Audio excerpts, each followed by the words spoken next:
Saya Jenderal TNI Anumerta Ahmad Yani. Selain Jenderal Nasution, sayalah orang yang paling diincar PKI.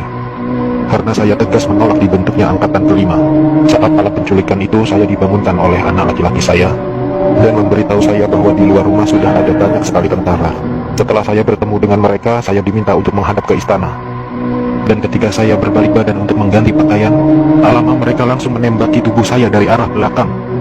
Biarlah saya berkorban untuk negara ini, sekarang giliran kalian. Dan jangan membiarkan paham komunis berkembang kembali di negara kita ini. Saya Majen TNI Anumerta DI Panjaitan. Saya menjadi target operasi G30 SPKI karena keberhasilan saya dalam menggagalkan penyelundupan senjata dari RRC untuk PKI guna mempersenjatai buruh dan tani. Pada malam penculikan itu, saya gugur ketika saya sedang memanjatkan doa. Pasukan laknat itu menembaki tubuh saya beberapa kali, dan tubuh saya dibawanya ke lubang buaya untuk dimasukkan ke sumur maut itu. Tapi saya rela berkorban untuk negara dan membela ideologi Pancasila. Salam cinta saya untuk negara tercinta ini, dan untuk anak istriku serta keturunanku, semoga Tuhan selalu memberkati. Saya Kapten Anumerta Pierandris Dendea. Saat operasi Dwi Kora, saya mendapat tugas sebagai intel. Setelah operasi itu selesai, saya dipanggil untuk bertugas sebagai ajudan Jenderal Nasution. Saat terjadi pemberontakan G30 SPKI itu, dan saat pasukan penculik mengepung kamar saya, dan mereka bertanya pada saya, di mana Nasution? Dan saya menjawab, saya ajudan Nasution. Saya tetap dibawa ke lubang buaya karena yang terdengar oleh mereka. Saya menjawab, saya Nasution, maka dari itu saya dibawa. Tapi saya ikhlas karena saya memang rela berkorban untuk negara. Saya Majen TNI Anumerta Sutoyo Siswani Harjo.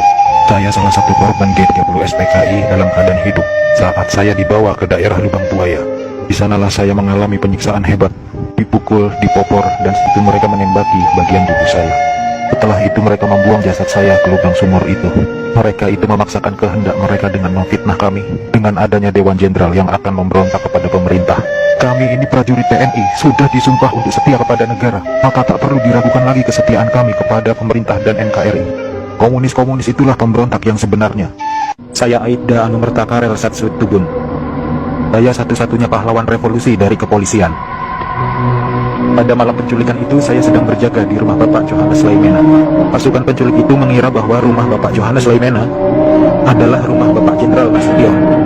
Dan saat itu saya sedang bertugas jaga di rumah Bapak Johannes Laimena. Dengan brutalnya para pasukan itu langsung merangsek masuk ke rumah Bapak Johannes. Saya yang mendengar keributan itu segera mengambil senjata saya, dan pasukan penculik itu tanpa ampun langsung menembaki tubuh saya.